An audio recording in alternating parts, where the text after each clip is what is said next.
Problem बन जाएगा और फिर से एक सॉल्यूशन की तरफ आपको जाना पड़ेगा। इसीलिए जरूरी है कि हम री मींस अगेन एंड अगेन करें। नहीं तो एक बार रिसर्च करते हैं और फिर हमारा प्रॉब्लम सॉल्व हो जाता, लेकिन एक बार रिसर्च करने से प्रॉब्लम का सॉल्यूशन नहीं है। समझ में आ रहा है?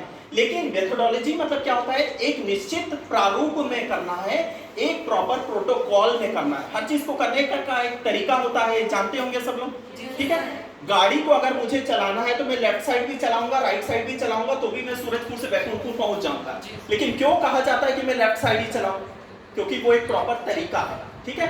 उसी प्रकार से रिसर्च तो आप थीसिस भी लिख लेंगे, थीसिस आपका जमा भी हो जाएगा, आपको नंबर भी मिल जाएगा, लेकिन नॉर्मली थीसिस लिखना और सही तरीके से थीसिस लिखने में बहुत अंतर है, ठीक है। क्लियर? अब देखिए रिसर्च में अगर हम थीसिस लिखते हैं तो इसमें कौन कौन से पॉइंट्स को हमको ध्यान रखना है। सबसे पहले हमारे मन में एक क्वेश्चन होना चाहिए।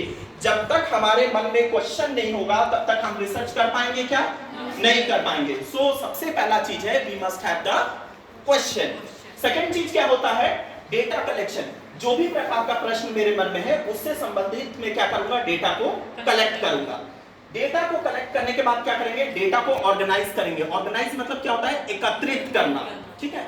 इसके बाद डेटा एनालिसिस करेंगे। डेटा एनालिसिस मतलब क्या होगा? जो डेटा हमारे पास आया है उसको हम एनालाइज करेंगे, ठीक है। एनालाइज करने के बाद हम उसमें से क्या निकालेंगे? निष्कर्ष निकालेंगे। निष्कर्ष को क्या बोलते हैं? इंटरप्रिटेशन। और इंटरप्रिटेशन से हम आखिरी में कंक्लूजन बनाएंगे, मतलब उसका निचोड़ निकालेंगे कि इसका, जैसे हम बोलते हैं ना गागर में सागर, ठीक है। तो हम उसका निचोड़ निकालेंगे कि हमारे रिसर्च से क्या मिला, और इसके बाद हम अपने फाइंडिंग्स को क्या करेंगे? पब्लिश करेंगे, ताकि समाज का कल्याण हो सके। क्लियर है सभी को? ठीक है। तो एक बार मेरे साथ सब लोग बोलेंगे, क्या क्या करेंगे? सबसे पहले क्वेश्चन होना चाहिए, फिर डेटा कलेक्ट करेंगे, फिर ऑर्गेनाइज करेंगे डेटा को, फिर एनालाइज करेंगे, फिर क्या करेंगे?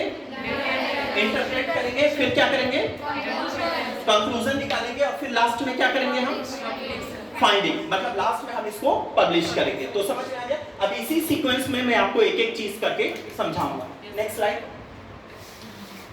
अब देखिए रिसर्च का एक साइकिल होता है ना, हर चीज का एक लाइफ साइकिल होता है। हम लोग देखते हैं ना, अगर एक मधुमक्खी है तो उसका भी एक जीवन चक्र होता है। पहले वो छोटा सा अंडा देगी, फिर उसमें से लार्वा निकलेगा, लार्वा प्यूपा बनेगा, प्यूपा से अडल्ट बनेगा, अडल्ट से फिर वो बटरफ्लाई बनेगी, और बटरफ्लाई से फिर कुकून बनेगा। तो उसका लाइफ साइकिल है। हमारा भी जीवन चक्र एक लाइफ साइकिल है। पहले हम बच्चे रहते हैं, पैदा होते हैं, बढ़ते हैं, फिर आगे का जुवेनाइल फेस होता है, एडल्ट फेस होता है, फिर लास्ट में डेथ होता है। तो मतलब एक चक्री है। उसी प्रकार से रिसर्च का भी एक साइकिल है, और इस साइकिल को हम क्या बोलते हैं? Research cycle. और रिसर्च का साइकिल जो है कहां से चालू होता है? प्रॉब्लम से चालू होता है। मतलब हमारे पास एक समस्या है और उसका हमको निराकरण करना है। अगर हमारे पास कोई समस्या है तो हमने इसका क्या बनाया? ऑब्जेक्टिव बनाया। ऑब्जेक्टिव मतलब क्या होता है? प्रॉब्लम को किस तरीके से सॉल्व करना है, उसको हम क्या बोलते हैं? ऑब्जेक्टिव्स, ठीक है। अब इसके बाद हमने क्या बनाया? रिसर्च स्ट्रेटजी बनाया। स्ट्रेटजी मतलब क्या होता है? प्लान, मतलब किस तरीके से हम इस प्रॉब्लम को सॉल्यूशन ढूंढ सकते हैं, उसको हम क्या बोलेंगे? Research strategy. स्ट्रेटजी के बाद क्या होगा? डिजाइन होगा, मतलब हमने एक डिजाइन के तहत ये स्ट्रेटजी को फॉलो करना चाहा। इसके बाद रिव्यू ऑफ लिटरेचर होगा। रिव्यू ऑफ लिटरेचर मतलब क्या होता है? उस काम को पहले क्या किसी ने कभी पब्लिश किया है ना, तो उसको हम क्या बोलते हैं? Review of literature. अब रिव्यू ऑफ लिटरेचर के बाद हम डेटा गैदर करेंगे। मैं अभी आपको बताऊंगा डेटा गैदर कैसे किया जाता है। इसके बाद हम इसको क्या करेंगे? इंटरप्रेट करेंगे, इसका कैलकुलेशन करेंगे, और लास्ट में हमको जो फाइंडिंग मिलेगा वो फाइंडिंग क्या करेगा? प्रॉब्लम का सॉल्यूशन होगा। ठीक है, समझ में आया? अब देखिए जो ये रिसर्च साइकिल होता है, जो रिसर्च साइकिल होता है वो एक निश्चित एक सीक्वेंस के बाद ही होगा। ऐसा नहीं कि आप प्रॉब्लम आपको दिखा तो आप सीधा रिव्यू ऑफ लिटरेचर देखने लगे, और रिव्यू ऑफ लिटरेचर से डायरेक्ट इंटरप्रिटेशन कर दिया और डेटा आपका प्रॉब्लम सॉल्व हो गया। ऐसा नहीं है। प्रॉब्लम है तो सबसे पहले आपको ऑब्जेक्टिव बनाना पड़ेगा, फिर ये करना पड़ेगा, फिर ये, मतलब हमको एक सीक्वेंस में जाना पड़ेगा। ठीक है, समझ में आ रहा है? जैसे फॉर एग्जांपल मेरे को अंबिकापुर से जगदलपुर जाना है, ठीक है। अंबिकापुर से जगदलपुर जाना है तो अंबिकापुर आएगा, फिर आपका बिलासपुर आएगा, रायपुर आएगा, कांकेर आएगा, कोंडागांव आएगा, फिर जगदलपुर आएगा। ऐसा कभी नहीं होगा कि अंबिकापुर के बाद कोंडागांव आ जाएगा, उसके बाद बिलासपुर आ जाएगा, फिर रायपुर आ जाएगा। ऐसा होगा क्या? नहीं, इसका मतलब क्या है, एक सीक्वेंस को फॉलो करना है, एक प्रॉपर मेथडोलॉजी को फॉलो करना है, इसीलिए इसका नाम क्या है, रिसर्च साइकिल। मतलब एक पैटर्न को फॉलो करना है। जैसे हमारे पास प्रॉब्लम है, हमको पहले ऑब्जेक्टिव देखना है, फिर स्ट्रेटजी बनाना है, फिर डिजाइन करना है, फिर रिव्यू करना है लिटरेचर का, फिर डेटा निकालना है, इंटरप्रेट करना है, फाइंडिंग करना है, तब जाके इस प्रॉब्लम का सॉल्यूशन मिलेगा। ठीक है, चलिए अब एक एक करके हम लोग डिटेल में इसको देखते हैं कैसे होता है।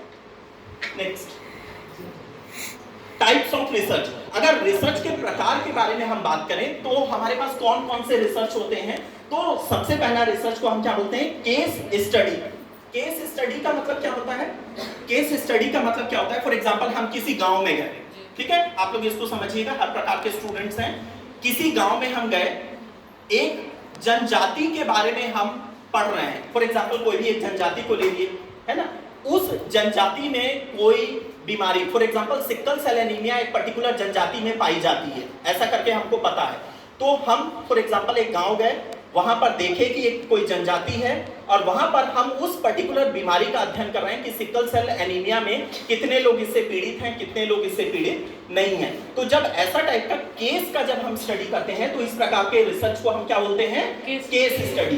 क्यों केस स्टडी बोलते हैं, क्योंकि यहाँ पर सोशल यूनिट पे हम काम कर रहे हैं, मतलब हमारा यूनिट कैसा है, एक छोटा यूनिट है और उस यूनिट में हमको क्या करना है, रिसर्च करना है। ठीक है, क्लियर है। ठीक, दूसरा होता है फिलोसॉफिकल। फिलोसॉफिकल रिसर्च में क्या होता है, सबके व्यूज आइडियाज को हम कंपेयर करते हैं। जैसे फॉर एग्जांपल मेरे पास एक खिचड़ी है, ठीक है, तो खिचड़ी का मैं ये क्या है, बेस्ड ऑन व्यूज और ओपिनियन है, तो हम अलग अलग व्यक्ति का ओपिनियन अलग अलग हो सकता है। एक आदमी खिचड़ी खाएगा बोलेगा अरे यार बहुत टेस्टी था, एक आदमी खाएगा तो बोलेगा अरे नहीं नमक कम लग रहा है, एक आदमी खाएगा तो बोलेगा अरे ये भी डाल देते तो ज्यादा अच्छा लगता।